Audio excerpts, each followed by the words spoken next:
And additionally, the intervention installed a government guilty of documented and sweeping atrocities that dwarf accusations made against Gaddafi. This includes NATO-backed rebels exterminating a city of 10 to 30,000 black Libyans. Also, it says a lot of people who supported Gaddafi are hiding now in Bani Walid. We have a list of names. They are fighting very well because they know they're going to die soon. This comes from a title article, Confusion Rife as Libyan Army Storms Town at Bani Walid, from the London Guardian. Back in 2011, Obama defended a military intervention in Libya by saying to brush aside America's responsibility as a leader and more profoundly our responsibilities to our fellow human beings under such circumstances would have been a betrayal of who we are. Clearly this above act as far as going up there in Bani Walid and just killing anybody else that's left as far as people that are loyal to Gaddafi is a clear case for the R2P, rights to protect humans, as the West claimed it had in 2011.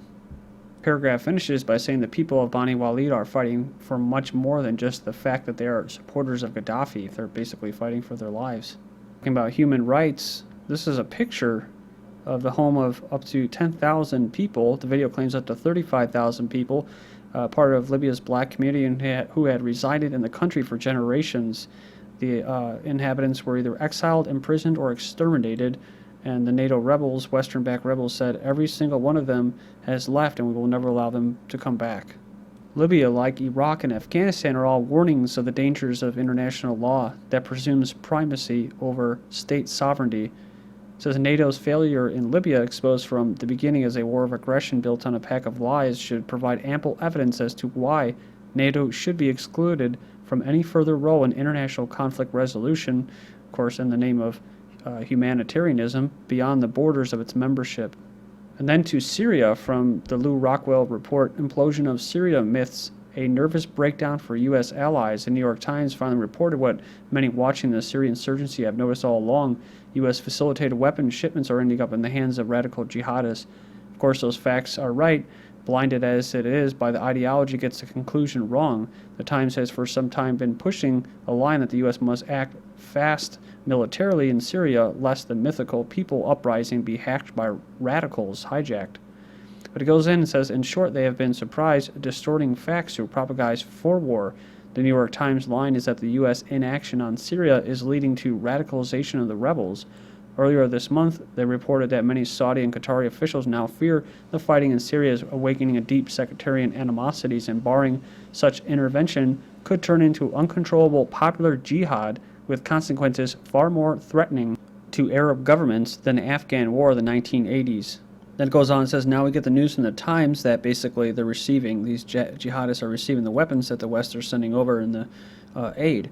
And it follows by saying, how the policy was a blunder, and that instead it's sowing the seeds of future insurgencies hostile to the United States. So it's doing the very opposite of what they set out to do. So what is the truth? Well, it's hard to swallow. It goes on and says Assad was telling the truth when he told Barbara Walters in an interview earlier this year, not everybody in the street was fighting for freedom. You have different components. You have extremists, religious extremists, like-minded people of Al-Qaeda. From the very first weeks we had those terrorists, they are getting more and more aggressive. They have been killing. We have over 1,100 soldiers and policemen killed. Who killed them? Peaceful demonstrators? This is not logical. Of course, no one wanted to listen to him because he, like Saddam, Milosevic, Gaddafi, were branded madmen in the media. And basically, who can listen to madmen? So it says, we've heard all this interventionist neocon garbage for decades, but for some reason it still seems to work. It is a myth that the initial peaceful protests only turned violent reluctantly after they were met with force by the regime. So the whole point was, of course, what? Violent regime change that was, conducive to the West.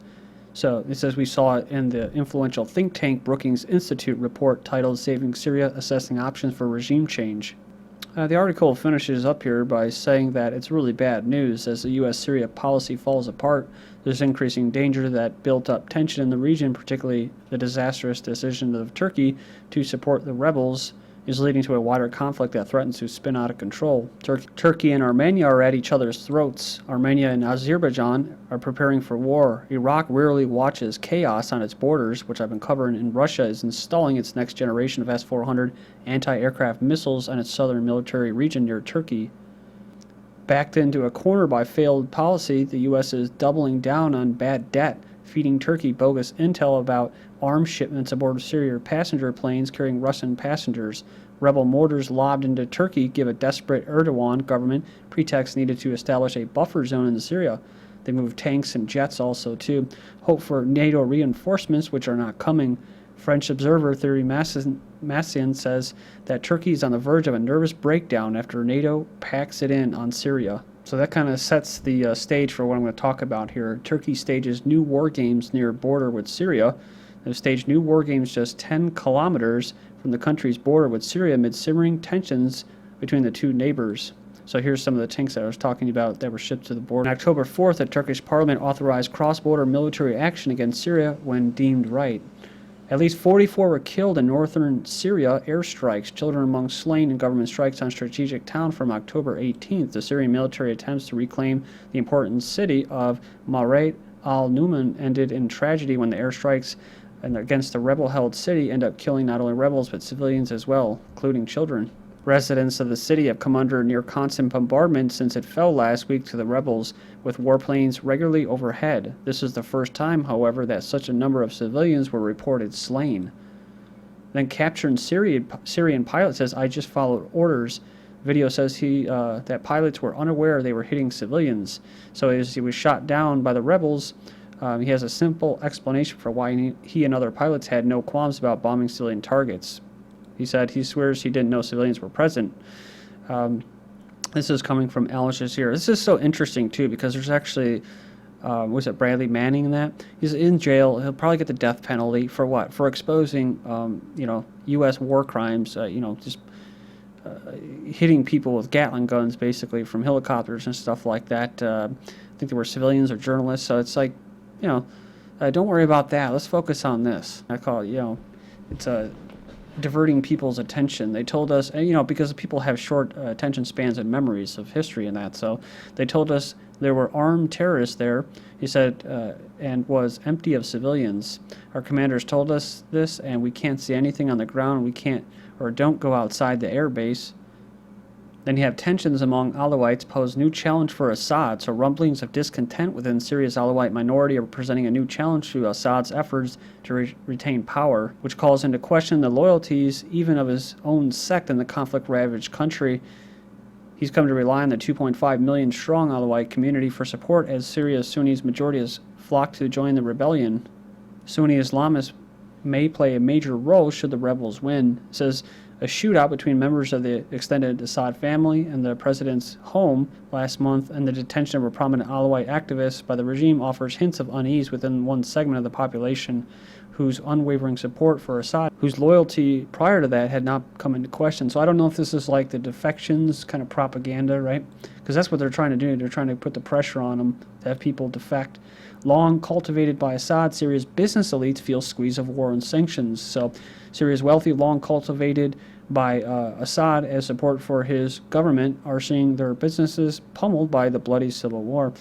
So it goes on, he says he may not have lost the backing of the business elite, but some are losing faith. So again, this is propaganda. They're telling them to leave. Well, I'm not in Syria, so I don't know, but it's getting pretty bad there, and it could be true. There could be some truth to it, but it says here, now Syrian rebels have missiles. Meanwhile, war reaches Damascus, the wealthy.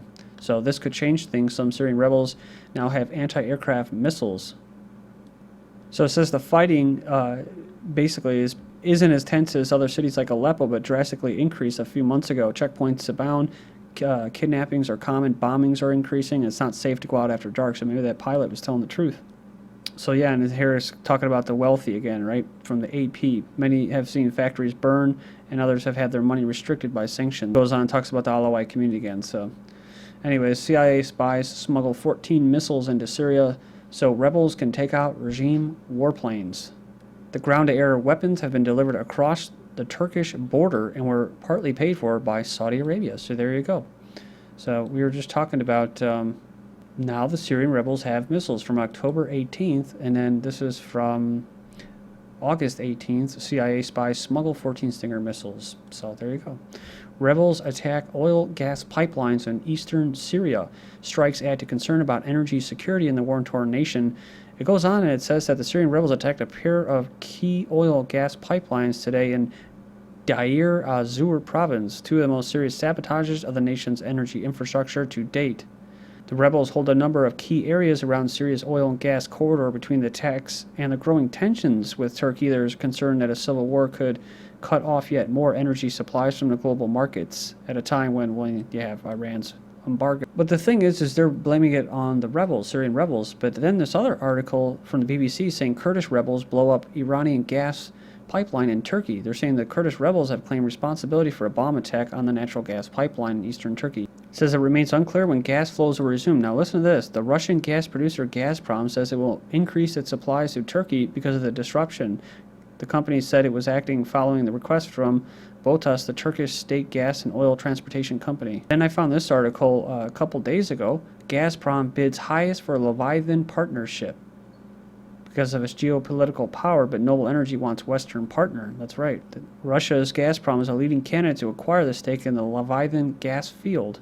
However, sources connected with the negotiations say there are differences in attitude between Gazprom and Leviathan's U.S. and Israeli partners. So Noble Energy prefers a Western partner even at terms that are not as good as the terms offered by the Russian. The Leviathan reservoir is still considered the largest deepwater gas discovery in the world. It goes on and it says that it's the most intriguing and critical